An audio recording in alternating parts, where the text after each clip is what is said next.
বিপ্লব মানে জীবন দেয়া বসে থাকা নয়, সে কোনদিন আসবে না রে করো যদি ভয়। আসবে বিজয় রক্ত আর জীবনের বিনিময়, আসবে বিজয় রক্ত আর জীবনের বিনিময়। বিপ্লব মানে জীবন দেয়া বসে থাকা নয়, সে কোনদিন আসবে না রে করো যদি ভয়। ঠিক কিনা আমার ভাইরা?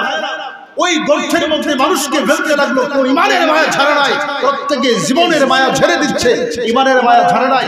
ওই এদেরকে ফেলতে ফেলতে এক পর্যায়ে একটা মহিলা আসলো, যার চুলে ছিল একদম নতুন একটা শিশু বাচ্চা। সেই মহিলা, একটা মানুষ, একটা মা জানে সন্তানের প্রতি কি পরিমাণে মায়া। সেই মা চিন্তা করলো, আরে সাময়িক সময়ের জন্য যদি আমি এটা স্বীকার করি যে আমি ইমান আনি নাই বা ইমান ছেড়ে দিলাম, তাহলে হয়তো আমার বাচ্চাটা বেঁচে যাবে। মনে মনে চিন্তা করলো, বিড়বিড় করে বলছে, তা অন্য কেউ শোনে নাই। এই বাচ্চা শোনার সাথে সাথে আল্লাহ জবান খুলে দিয়েছেন, বলেন আল্লাহু আকবার। ওই ছেলে বলছে, আম্মা জান ভয় করিও না, লা তাখাফ ওয়া লা তাহজান, তুমি ভয় করিও না, চিন্তা করিও না, তুমি চিন্তা করিও না। তোমার সামনে যে আগুন দেখছো, এটাকে তুমি দেখছো আগুন, কিন্তু এই আগুনে পড়ার সাথে সাথে জান্নাতের ফেরেশতারা তোমাকে সুস্বাগত জানায়, গ্রহণ করবে। আল্লাহু আকবার। শুধু তাই নয় প্রিয় ভাইরা, পৃথিবীতে চারটা বাচ্চা কথা বলেছিল আকস্মিক ভাবে, অর্থাৎ কথা বলার সময় হয় নাই তখন কথা বলেছিল। একজন ছিলেন হযরত ঈসা আলাইহিস সালাম, অল্প বয়সে কথা বলেছেন। আরেকজন হলো হযরত ইউসুফ আলাইহিস সালাম, যখন রাজ্য থেকে ওই রাজপ্রাসাদ থেকে বের হয়েছিলেন, গেটের মধ্যে একটা বাচ্চা ছিল। আরেকটা বাচ্চা হলো বনি ইসরাইলের একজন আবেদ ছিলেন জুরাইজ, তাকে একটা মিথ্যা মামলায় ঢোকানো হয়েছিল, তার পক্ষে সাক্ষী দিয়েছিল একটা বাচ্চা, ছোট্ট শিশু বাচ্চা, যার কথা বলার বয়স হয়নি, তারপরও সে কথা বলেছে। আরেকটা বাচ্চা হলো এটা। প্রিয় ভাইরা আমার, এই ঘটনা শুধু এখানে নয়, ফেরাউনের আমলে, ফেরাউনের সময় ফেরাউনের এক বাদী ছিল, লম্বা ঘটনা। তাকেও যখন ফুটন্ত তেলের মধ্যে ফেলতে চেয়েছিল, তখন তার দুটা বাচ্চার দিকে তাকায় আসে ক্ষমা চাচ্ছিল বাদশার কাছে।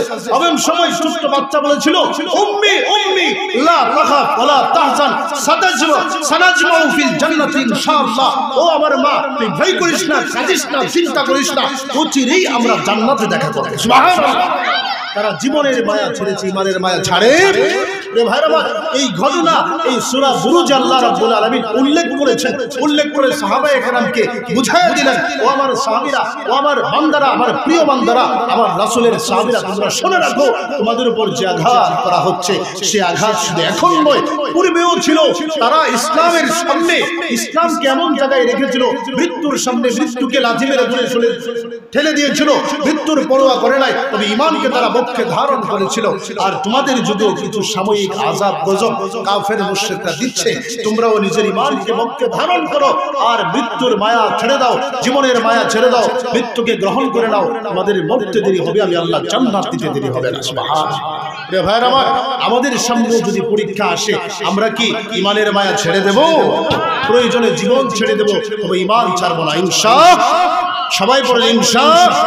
আল্লাহ তাআলা আমাদের সকলকে বোঝার, আমল করার তৌফিক দান করুন। আমিন।